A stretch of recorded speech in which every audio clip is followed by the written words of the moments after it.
Hi, in this video, I will be showing you problem number 22 of chapter 5 section 2 from the practice exam.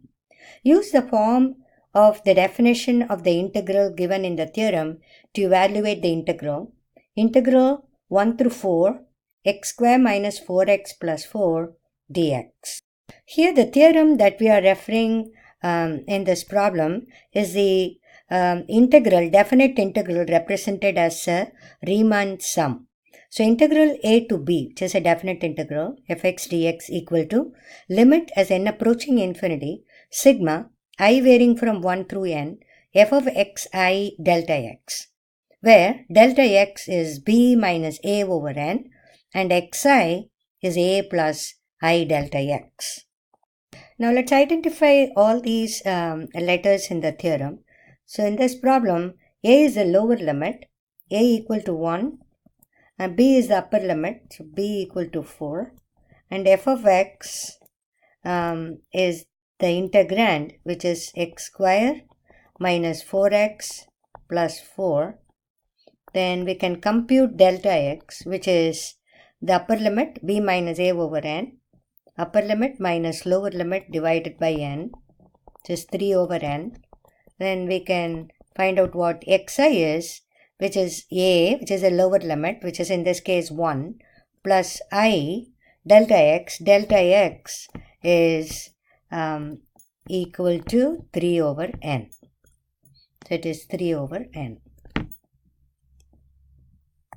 Let's now compute this expression over here, and then we will come back to this step, integral a to b fx dx. So we will find out what f of xi is. Xi is 1 plus 3 over n, and f of x is x square minus 4x plus 4. So we are going to plug in xi square minus 4 times xi plus 4, because in the place of x we are going to plug in xi. But xi is given by this expression. So 1 plus I times 3 over n the whole square minus 4 times 1 plus 3i over n plus 4. So this is f of xi.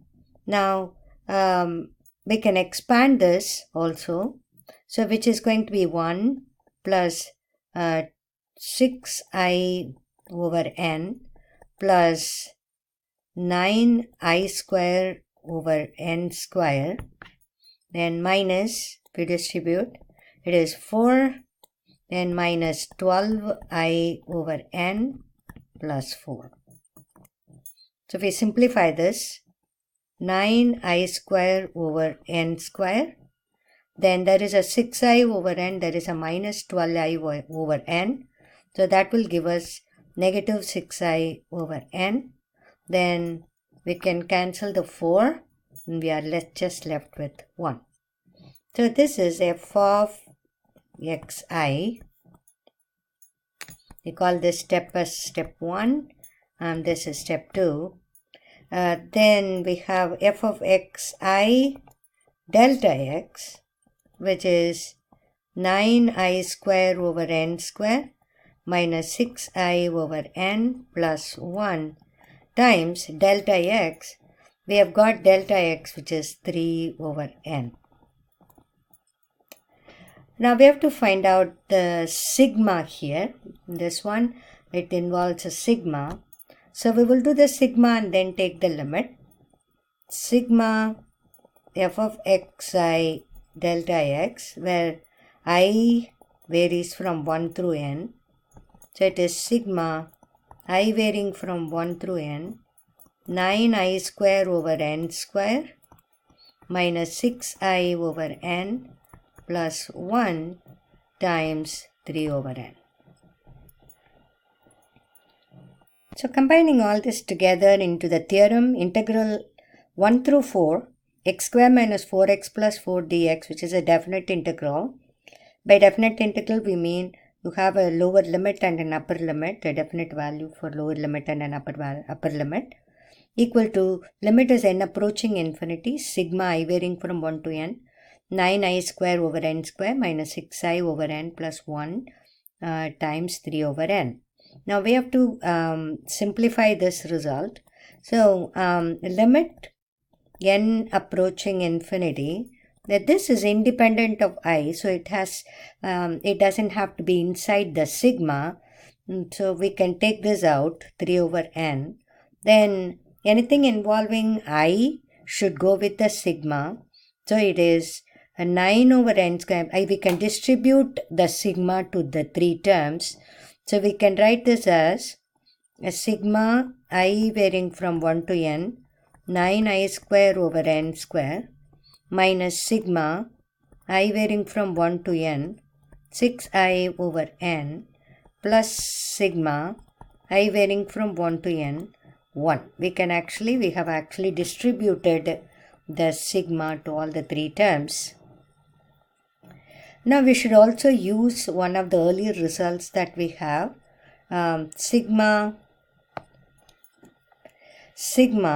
I varying from 1 to n. These are the formulas we will be using often in this section. So it is sigma I is n times n plus 1 over 2. Then sigma I square is n plus 1 times 2n plus 1 divided by 6. So sigma I cube, which is not needed in this problem, but it may be required for the section, which is n times n plus 1 over 2 the whole square. So these three formulas will be often used in this Riemann sum method problem, or definite integral using Riemann sum method.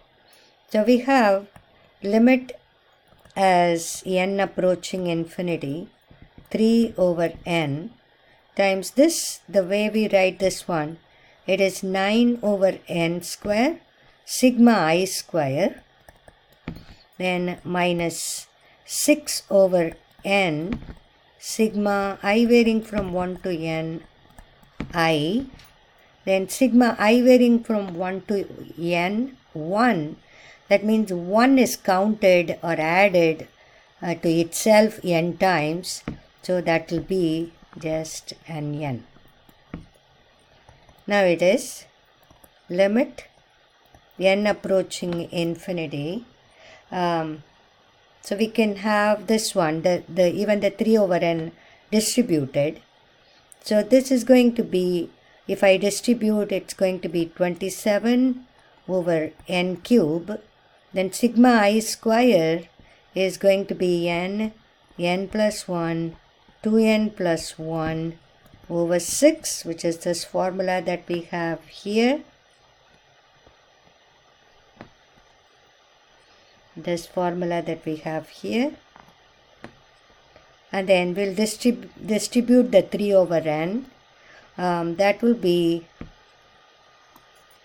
negative 18 over n square, sigma I, which is n plus 1 over 2, which is our first formula here.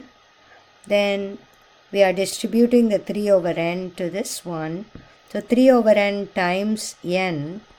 So 3 over n times n, so that n get cancelled out.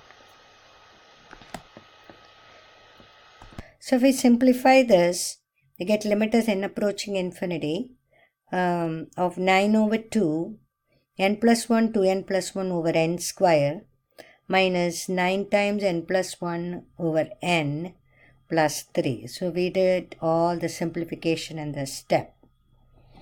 Now, because n is approaching infinity, 1 over n, or 1 over n to the power n, because n is approaching infinity, we can use the fact that 1 over anything, 1 over n to the power r will be equal to 0, because n is approaching infinity. So now we have this integral on the left hand side, 1 to 4 x square minus 4x plus 4 dx equal to, now we are going to allow n to approach infinity. before that, we also make a note of the fact that it is n plus 1 times 2n plus 1 over n square. So n square is n times n. So I can take 1n with the first n plus 1. So I can write n plus 1 over n, then 2n plus 1 over n, then minus 9, n over n, which is 1, then 1 over n plus 3. The idea is to make use of the fact that 1 over n approaches 0 as n approaching infinity.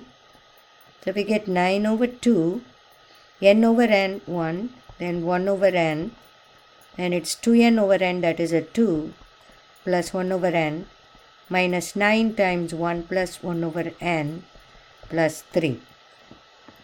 When n approaches infinity, this will approach 0, this will approach 0, this will approach 0. 1 over n will all approach 0. So we are pretty much left with 9 halves times 1 plus 0 times 2 plus 0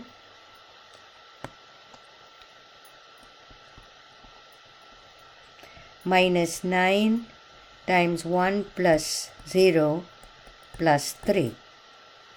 So here we notice 2 and 2 cancel out. So it is 9 minus 9 plus 3, which is equal to plus 3. So this is the way we do this definite integral problem by Riemann sum method or by the theorem method. But there is an easy way also now, because you have learned all the integration process in this chapter. If you do the definite integral process, this is integral 1 through 4, x square minus 4x plus 4. So 1 through 4, x square minus 4x plus 4 dx. So if you do the integral, so it is going to be x cube over 3 minus 4x square over 2 plus 4x between the limits 1 and 4. So it is 4 cube, just 64 over 3 minus 2 times 4 square. So that is 16 times 2, which is 32, plus 16, that is the upper limit, minus lower limit, which is 1/3, minus 1, minus 2, plus 4. So if you compute the upper limit, substitute the upper limit for x and then substitute the lower limit for x and then subtract, then you get 21 minus 18, which is equal to 3, which is the same answer that you got by Riemann sum method. So if the question asks you to do by Riemann sum the long way, you do the Riemann sum method, but also make sure to verify by the antiderivative technique that you learned in the following section. Hope this video helps.